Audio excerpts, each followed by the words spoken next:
Hello everyone, welcome to my channel study with notes. This is खुशी and आज का जो हमारा टॉपिक है वो है कर्टसीज। कर्टसीज को समझने से पहले हमें मूवमेंट को समझना ज़रूरी है और मूवमेंट की वीडियो जो है मैंने ऑलरेडी अपलोड कर दी है, तो आप पहले मूवमेंट की वीडियो देख लीजिए, उसके बाद कर्टसीज पे आइए। ठीक है, तो कर्टसीज जो होता है इसको रिप्रेजेंट किया जाता है बीटा से। बीटा इस तरीके से लिखा जाता है, बीटा 2 से इसको रिप्रेजेंट किया जाता है। ठीक है, और जो कर्टसीज है वो एक ग्रीक वर्ड है जिसका जो मीनिंग होता है वो है बल्कीनेस। बल्कीनेस मतलब किसी का ज़्यादा होना, बल्क होना। ठीक है, तो उसे बोलते हैं बल्कीनेस। तो उसके बाद देखो जो कर्टसीज है उसका मतलब क्या है, मीनिंग ऑफ कर्टसीज क्या है। तो kurtosis refers to the degree of flatness और पीकनेस। ठीक है, peakness of the frequency curve. क्या कहते हैं, कर्टसीज वो डिग्री है जो हमें क्या फ्रीक्वेंसी कर्व के फ्लैटनेस और पीकनेस के बारे में बताती है, तो उसे हम बोलते हैं कर्टसीज।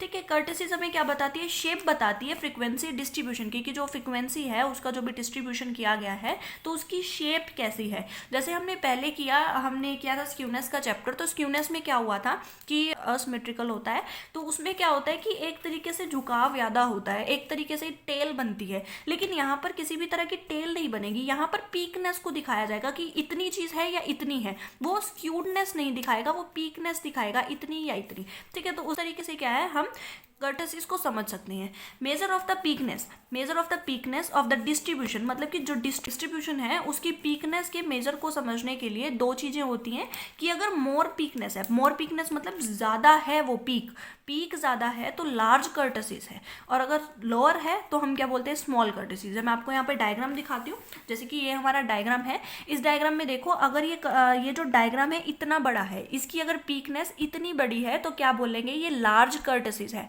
अगर इसकी जो डायग्राम की जो फ्लैटनेस है वो फ्लैटनेस इतनी ही है, ये फ्लैट है, तो इसको हम क्या बोलेंगे, ये स्मॉल कर्टसीज है। ठीक है, तो इस तरीके से मोर पीकनेस और लोअर पीकनेस को डिस्क्राइब किया जाता है। उसके बाद देखो क्या कहता है, the kurtosis is the measure and reported on absolute value and the relative value.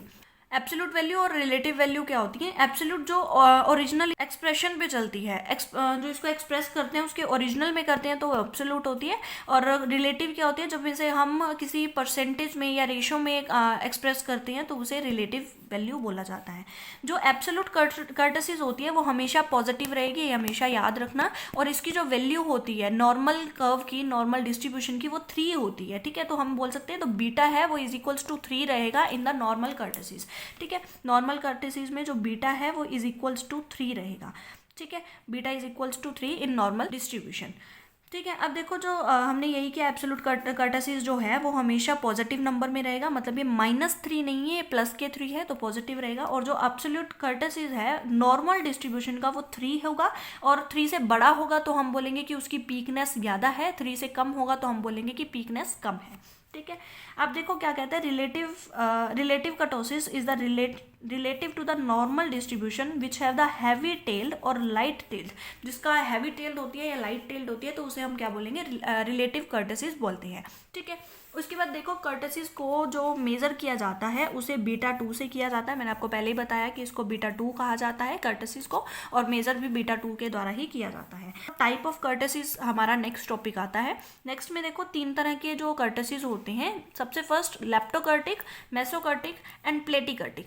Leptokurtic क्या होता है, जहां पर जो पीकनेस होती है वो नॉर्मल कर्व से ज़्यादा होती है। नॉर्मल डिस्ट्रीब्यूशन से जब पीकनेस कर्व की ज़्यादा हो तो उसे हम बोलते हैं लेप्टोकर्टिक, जिसकी जो वैल्यू होती है वो 3 से ज़्यादा होती है। हमने किया नॉर्मल की 3 होती है, पीकनेस ज़्यादा होगी तो वो 3 से ज़्यादा होगा, तो 3 से जब ज़्यादा होगा तो उसे हम बोलेंगे लेप्टोकर्टिक, जिसकी पीकनेस नॉर्मल कर्व से ज़्यादा है। उसके बाद बात आती है मेसोकर्टिक। मेसोकर्टिक में क्या होता है, एक नॉर्मल डिस्ट्रीब्यूशन होता है जिसे हम बेल कर्व्ड बोलते हैं। बेल कर्व्ड तो तीनों ही है लेकिन ये बिल्कुल नॉर्मल होता है, बीटा इज इक्वल्स टू 3 होता है इसमें, और इसमें जो पीकनेस होती है वो नॉर्मल होती है, तो ये नॉर्मल पीक्ड होता है, ज़्यादा पीक्ड या ज़्यादा फ्लैट नहीं होता है।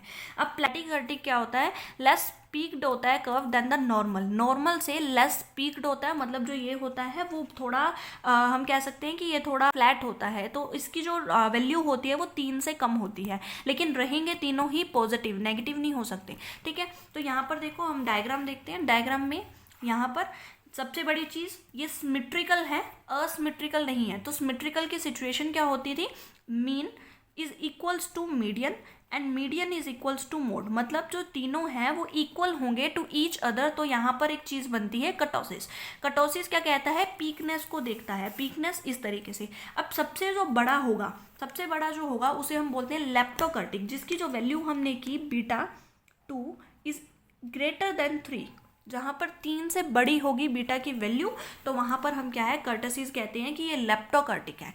ठीक है, उसके बाद जो है मीडियम टाइप का कर्व है, जो ये नॉर्मल कर्व्ड है बेल शेप्ड में, जो ये बीच का मिडल ऑफ द दिस है, कि ना इतना पीक्ड है जितना कि लेप्टोकर्टिक जा रहा है, ना ही इतना फ्लैट है जितना कि प्लेटिकर्टिक जा रहा है। तो इसलिए ये जो है ये नॉर्मल कर्व्ड है। और यहाँ पर हमने जो बात की थी नॉर्मल कर्व्ड की, जो कि β2 इज इक्वल्स टू 3 के बराबर होता है। ठीक है, यहाँ जो थर्ड है जो कि नीचे आता है, जो कि बिल्कुल फ्लैट कर्व है, उसको हम बोलते हैं प्लेटिकर्टिक, जो कि β2,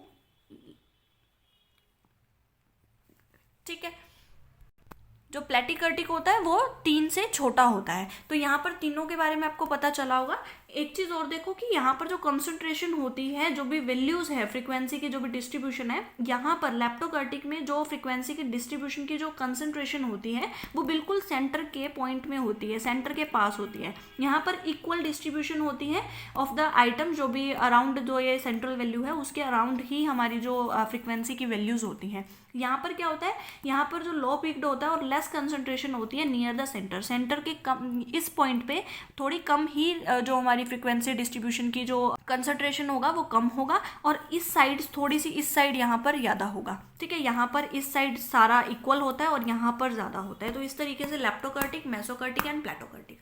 अब कहोगे कि इन तीनों के नाम याद कैसे करें, तो देखो इसमें याद करने का एक बहुत ही इंपॉर्टेंट एक तरीका है। सबसे फर्स्ट देखो एक चीज़ ध्यान से सुनो कि लैपटॉप मतलब कि जो आजकल के जो बच्चे होते हैं वो लैपटॉप ज़्यादा यूज़ करते हैं, तो उस तरीके से हम कह सकते हैं कि लैपटॉप को ज़्यादा प्रेफरेंस दी जाती है, इसलिए हम इसे सबसे हाईएस्ट पे किसको रखेंगे, लैपटॉप को। लेकिन अब याद रखो लैपटॉप नहीं है, लैपटो है, तो हम क्या कहेंगे, लैप्टोकर्टिक, जिसको हाईएस्ट फ्रीक्वेंसी होती है। उसके बाद मेसोकर्टिक, मिडल ऑफ द जो भी कर्व होता है, जो बिल्कुल नॉर्मल कर्व्ड होता है, तो उसे हम मेसोकर्टिक बोलेंगे। उसके बाद प्लेटिकर्टिक अगर लैपटॉप की इंपॉर्टेंस बढ़ती है तो उस तरीके से लोग, बच्चे जो होते हैं वो खेलना कम पसंद करते हैं, तो प्ले करना, खेलना, तो उस तरीके से प्लेटिकर्टिक जो है वो कम हो जाता है। तो इसलिए जो नीचे होता है फ्लैट होता है तो वो है प्लेटिकर्टिक, जो मिडल होता है उसे मेसोकर्टिक, और जो ऊपर होता है उसे लैप्टोकर्टिक। नेक्स्ट क्या कहते हैं, it is not skewed but peaked. पहले ही मैंने आपको बताया था स्क्यूड नहीं है, ये एक तरफ से ज़्यादा नहीं है, एक तरफ से कम नहीं है, ये स्क्यूड नहीं है। स्क्यूनेस वाली वीडियो भी मैं करवा चुकी हूँ। तो ये क्या है, पीकनेस को बता रहा है, कि स्क्यूनेस को नहीं बता रहा है, कि पीकनेस को बता रहा है कि किस तरीके से एक जो कर्व है वो पीक हो रहा है या फ्लैट हो रहा है। ठीक है, तो ये एक पीकनेस को शो करता है, स्क्यूड को शो नहीं कर रहा है। Next, kurtosis measurement is depend upon the peakness of frequency distribution. Kurtosis की जो मेजरमेंट है वो डिपेंड करती है किस पे, फ्रीक्वेंसी डिस्ट्रीब्यूशन की पीकनेस पे। ठीक है, नेक्स्ट कहते हैं मेजरमेंट ऑफ कर्टसिस। अब कर्टसिस को मेजर करने का क्या तरीका है, क्या फॉर्मूला है। सबसे फर्स्ट जो इसका फॉर्मूला है वो है μ4 डिवाइड बाय म्यू सेकेंड का स्क्वायर। ठीक है, तो हम बीटा स्क्वायर, जिसे हम कर्टोसिस कहते हैं, is equals to fourth central movement. इसीलिए मैंने कहा था मूवमेंट को करना जरूरी है, क्योंकि मूवमेंट के थ्रू ही क्या है, कर्टोसिस को समझा जाता है। तो यहाँ पर देखो जो मैंने म्यू आपको बताया था इन द मूवमेंट, तो वही μ4 की बात हो रही है, जिसमें मैंने बताया था μ1 to μ4 तक इम्पॉर्टेंट होते हैं जो। तो μ4 जो है वो कहती है फोर्थ सेंट्रल मूवमेंट है, divide by second central movement μ2 का स्क्वायर करना है। यहाँ भी स्क्वायर है, यहाँ भी स्क्वायर है। μ2 को सेकेंड सेंट्रल मूवमेंट कहा जाता है। एक तो इसका ये फॉर्मूला है। सेकेंड फॉर्मूला क्या कहता है कि Y square is equals to β2 - 3, और इसी को हम बोलते हैं बी स्क्वायर का फॉर्मूला हम अपने ऊपर किया था, तो इसको क्या बोलते हैं, μ4 डिवाइड बाय μ2 का स्क्वायर, या फिर हम बोल सकते हैं fourth central movement divide by second central movement का स्क्वायर -3 अगर हम कर दे, तो इस तरीके से हम क्या है, कर्टोसिस को निकालते हैं। तो ये था कर्टोसिस। अगर आपको मेरी वीडियो पसंद आई है तो like my video, share this video with your friends and subscribe to my channel. Don't forget to click the bell icon so that आपको जो वीडियो है वो एज सुन एज मिल जाए। And thank you so much for listen me very carefully.